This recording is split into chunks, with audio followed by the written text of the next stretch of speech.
আসসালামু আলাইকুম। আমরা গত কয়েকদিন ধরে ভাবতেছিলাম আমাদের বিলের পুকুরে একটা জাল টান দিতে হবে মাছ ধরে দেখার জন্য মাছের কি অবস্থা।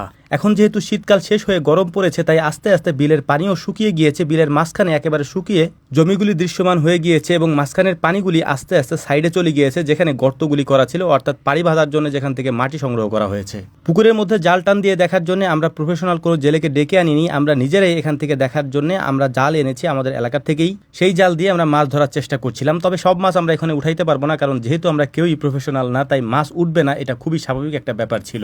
তাছাড়া কাপ জাতীয় মাছগুলি পুকুরের পানির বিভিন্ন স্তরে স্তরে বসবাস করে। এই জন্যই সিলভার কাপ এবং জাপানি সরপুটি যেহেতু পানির একেবারে উপরের স্তরে থাকে, তাই বেশিরভাগ জাল টেনে দেখলাম যে এগুলিই উঠতেছিল।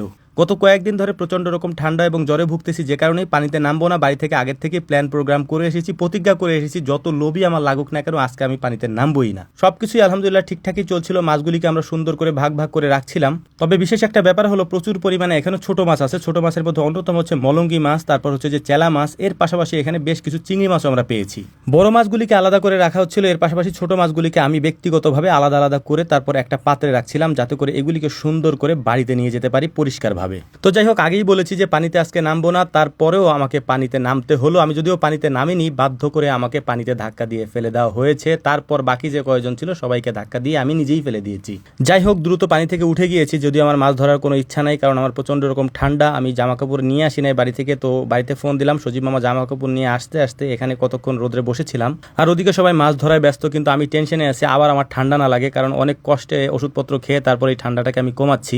কারণ এই সিজনে মাছ ধরার অনেক চাপ রয়েছে, আমাদের অনেকগুলা পুকুর থেকে মাছ ধরতে হবে, অনেক জায়গা থেকে মাছ ধরতে হবে, যে কারণেই হচ্ছে যে আস্তে আস্তে করে পানি যেহেতু শুকাচ্ছে আমরা সময় দিচ্ছি সেদিকেই। আলহামদুলিল্লাহ, আমরা যেহেতু মাছ দেখার জন্য জাল টান দিচ্ছি, তাই সবাই এসে এখানে ভিড় করতেছিল, সবাই দেখতেছিল মাছ কিরকম পড়েছে বা কিরকম মাছ পাওয়া যাচ্ছে। তো আলহামদুলিল্লাহ, দেখতে দেখতে আমরা অনেকক্ষণ পর্যন্ত মাছ ধরেছি, তো অনেক মাছ আমরা ধরতে পেরেছি। তবে একটা বিষয় এখানে আপনাদেরকে বলে নিই, সেটা হচ্ছে যে এখানে মাছ ছেড়েছিলাম আমরা কয়েকটা ভাগে, যে কারণেই আমাদের সবাইকে বললাম যে আমরা সবাই খাওয়ার জন্য অন্তত যে মাছগুলি দরকার আমরা সেগুলি নিয়ে যাই। তাই হচ্ছে যে আমাদের যে মাছ খাওয়ার জন্য দরকার সেই মাছগুলি ধরার জন্য আমরা আরও কয়েকবার জাল টেনেছি।